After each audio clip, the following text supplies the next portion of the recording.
Chapter 21, 2 minutes to midnight.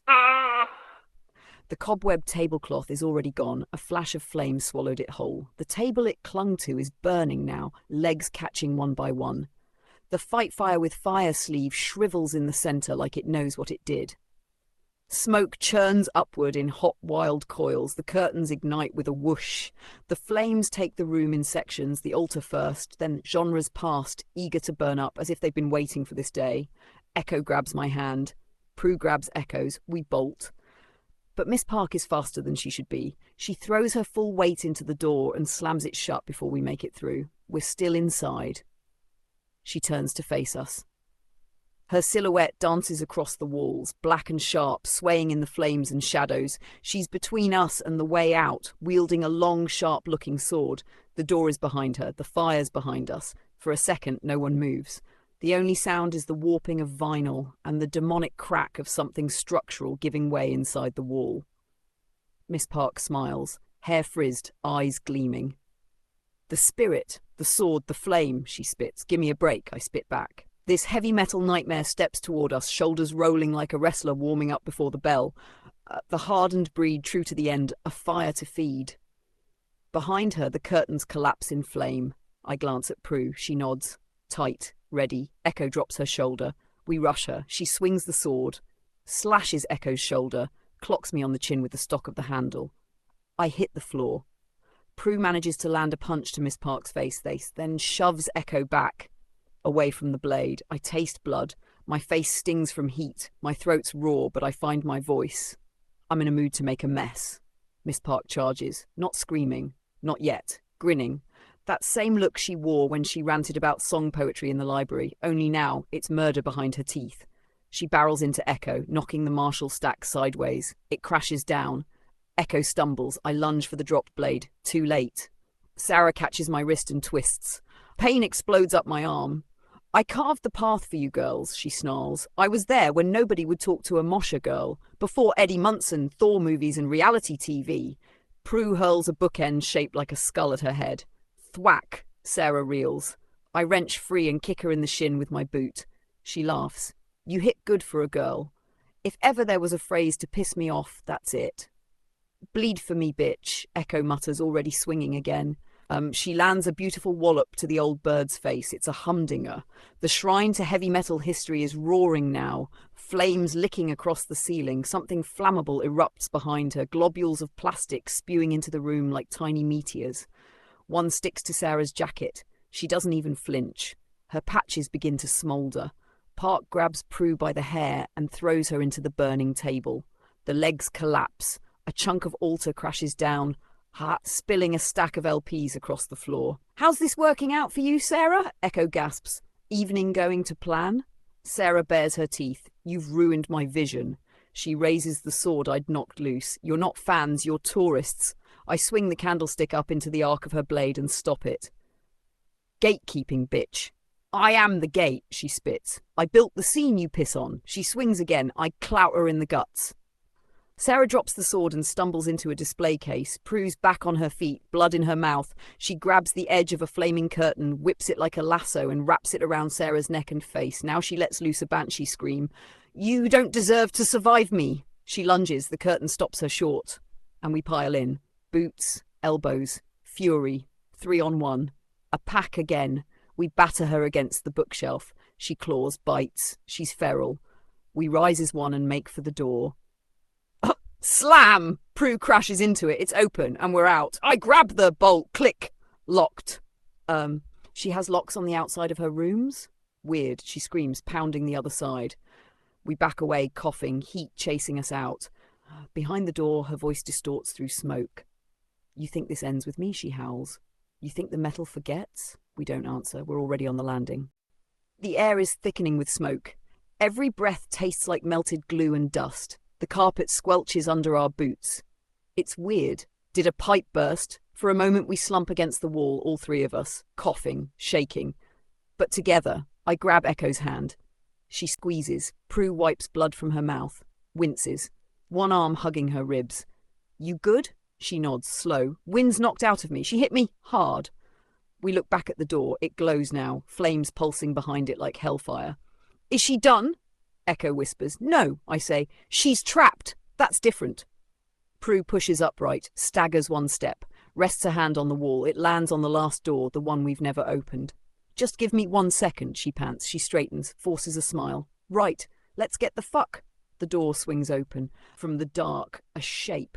A pale torso, shoulders too big, bones warped, a tattooed arm wraps around Prue's neck. It yanks her back. She doesn't even scream. The door slams shut. Echo shrieks. Fuck! She's gone. I grab the handle, it won't turn. We throw ourselves at it. Prue! But there's no answer, only smoke and flames.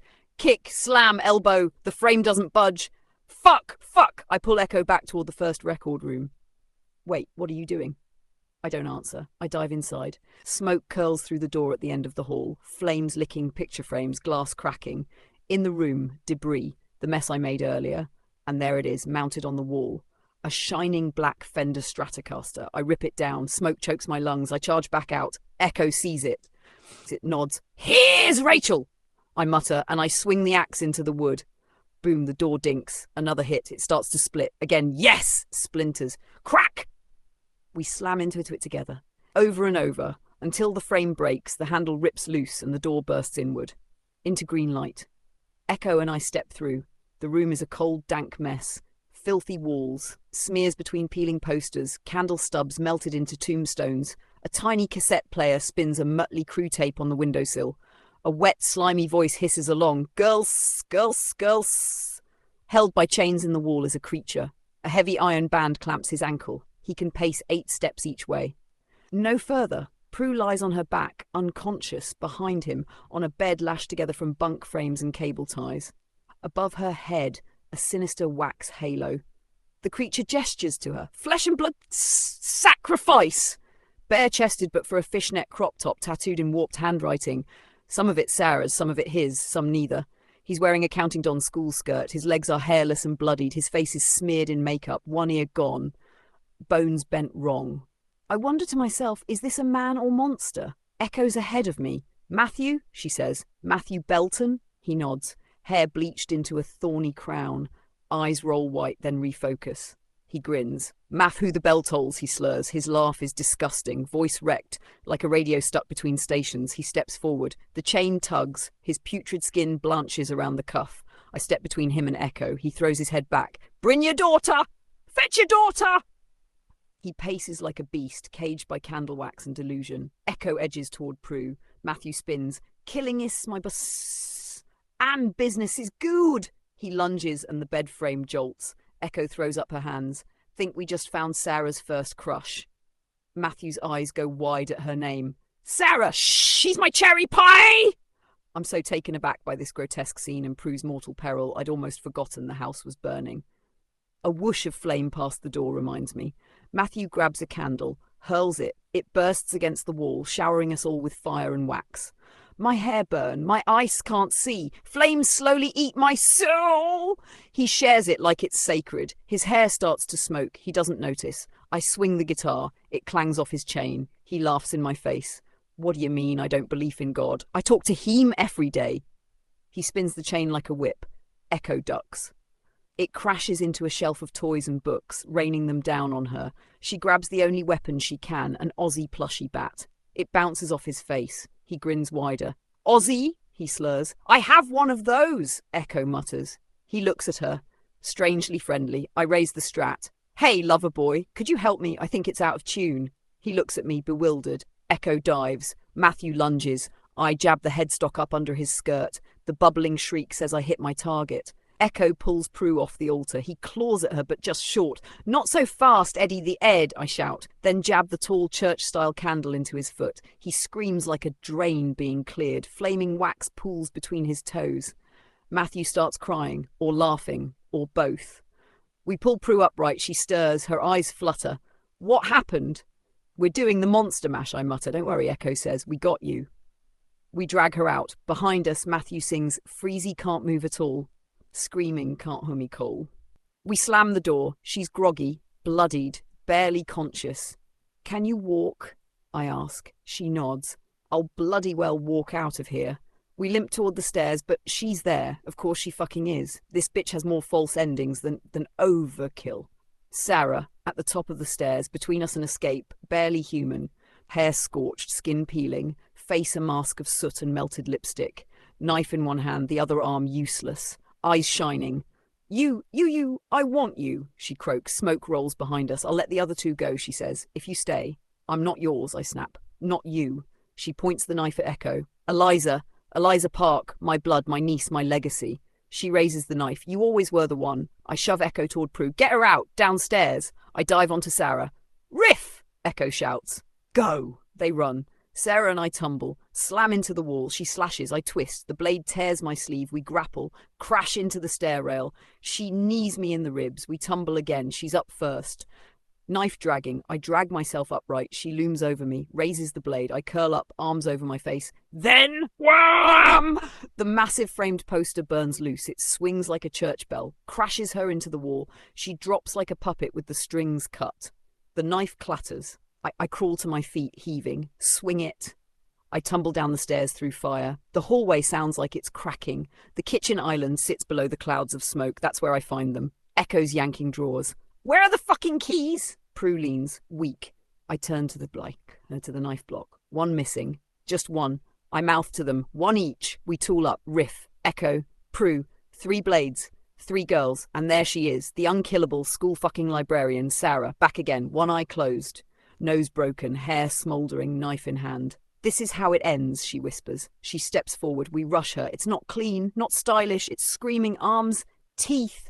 Blood. We bring her down. We stab and stab and stab again. We don't stop until she does. She gasps, collapses, Echo's knife in her chest like a flag, mine in her shoulder, Prue's in her gut. We all stumble back at different points. Prue's the one to hear it.